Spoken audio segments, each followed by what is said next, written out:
Hello again, everyone. We are back with another Hinges conference presenter. I am really excited. We have continued this process to hear stories from people at the intersection of spirituality and identity. And so I'm really excited today that we have one of our seminary students, Rita Argus, who's going to be sharing with us some of her story. So Rita, I hear you have a story to share with us. Why don't you take it away? Yeah, thank you so much. So Genesis 1:1, we all know the words well. In the beginning, when God created the heavens and the earth. These words have led to a divide in our society between church and science. And even if your own church community or family did not require you to choose between the two sides, societal questioning and pressures sure made you feel like you had to wrestle with these ideas. So growing up, where did that leave a nerdy science and math loving kid like me?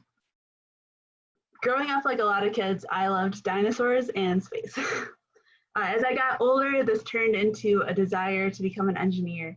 At first aeronautical and then agricultural, but that's a story for a different time. Growing up also like a lot of kids, my family went to church. I'll be honest, as a kid, sometimes getting up early on Sunday morning and going to church was the last thing that I wanted to do. But getting to see my grandparents singing fun songs about that Jesus guy and going out to lunch afterward made it all worthwhile.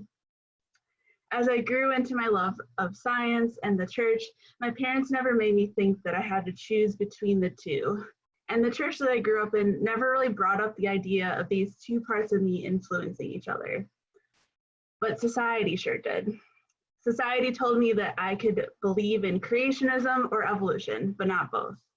Society told me that to believe in Jesus, I had to turn my back on science. Society told me that I was weird to seek answers about life in the Bible. Imagine my surprise then when my family transferred churches and I met with a pastor who asked me how my faith influenced my career aspirations of being an engineer. No one had ever asked me that before.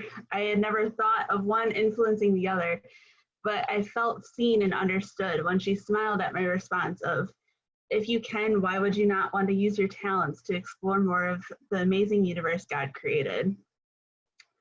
This spark of embracing and uniting both parts of my identity ignited as I became involved in the Lutheran campus ministries and Engineers Without Borders at UW-Madison, served in the Peace Corps in Senegal, West Africa, and am now pursuing a path towards ministry.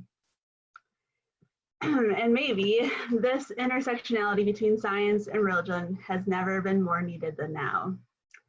When I first started thinking about this talk, the world looked very differently. With a pandemic swirling around outside, I often found myself with writer's block because writing about myself just felt silly and eclipsed by the news that's going on outside. But then the bad theology started popping up.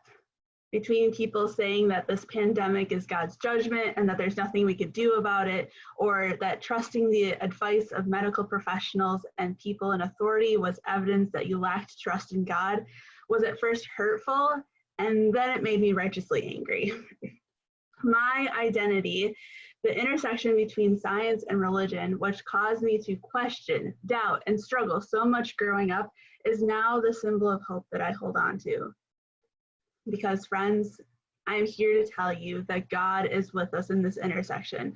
God is with us in the hands of the medical professionals working to heal the sick and suffering. God is with us in the leaders who are looking at the data and making difficult decisions about closing businesses, canceling events, or delaying gatherings. God is with us in the tireless research of scientists working around the clock to find a vaccine or medication for treatment. We as the church, as the body of Christ, need to embrace this intersectionality in order to affirm and lift up the voices of scientists and medical professionals so that we can live by Jesus' commandment of loving your neighbor and caring for one another.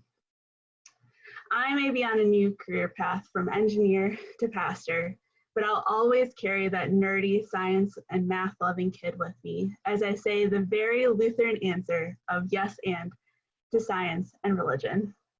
Thank you. Thank you, Rita. I really appreciate you sharing your story, and even more than that, I appreciate how timely it is for where we're at and how it can inform the ways that we respond to the current issues around COVID-19, around the coronavirus, and our response as people of faith. And so how our faith traditions can be both honest about their tradition as well as honest about the realities that we face today. And your witness there is such a beautiful one. So thank you for sharing with us. Thank you all for listening, and you can keep watch for more Hinges presenters in the coming weeks.